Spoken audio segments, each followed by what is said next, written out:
চট্টগ্রামের হাটাদারির দুর্বৃত্তর ছুরিকাঘাতে মাহবুল আলম নামের এক হাইস গাড়ি চালক নিহত এর ঘটনা ঘটে। ভোররাতে সংঘটিত এই ঘটনায় এলাকার চরম উত্তেজনা বিরাজ করে। জানা গিয়ে রবিবার ভোর আনুমানিক 7 তারিখে পৌরসভার কলাবাগান এলাকার প্রাইভেট কার ও হাইস গাড়ির স্টেশনের হাসে ওয়াবদাগির উদ্ধার দিয়ে জিন্না শপিং সেন্টারের সামনে হত্যাকাণ্ডের ঘটনা ঘটে। বিয়েবাড়ির ভাড়া শেষে গাড়ি লই পিরিবের ফটো দুর্বৃত্তলে মাহবুল আলমরে ছুরি মারি দায় জাগি।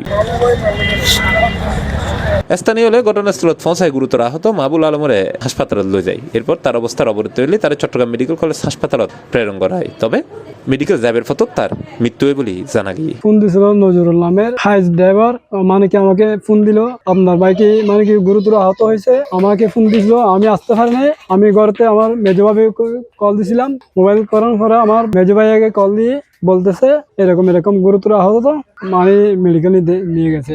মেডিকেল নেওয়ার পথে মারা গেছে। মামলা করবো। নিহত মাহবুল আলম হাটহাজারী পৌরসভার আজিমপাড়া এলাকার বাসিন্দা ও মৃত আব্দুল নবীর ফুয়া। এই হত্যাকাণ্ডের প্রতিবাদে ক্ষুব্ধ তার সহকর্মী ও এলাকার মানুষ।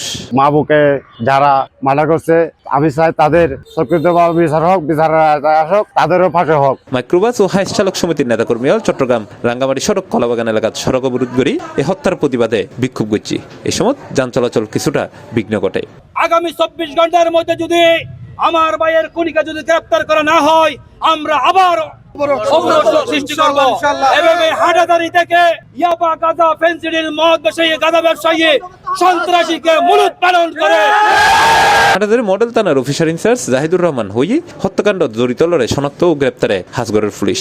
এ সময় তিনি আর হয় এই ঘটনায় আইনানুগ ব্যবস্থা প্রক্রিয়াধীন আছে। আমাদের দুইটা টিম কাজ করতেছে, যারা এই ঘটনা ঘটেছে তাদের ধরার জন্য। আপনারা অচিরেই একটা সুখবর পাবেন। আপনারা আমার সাথে আসেন, সহযোগিতা করেন। আমরা অতি সত্বর এই যারা দুষ্কৃতিকারী, যারা খুনি, তাদেরকে আমরা অ্যারেস্ট করব। আমি আপনাদের কাছে এই প্রতিশ্রুতি দিলাম।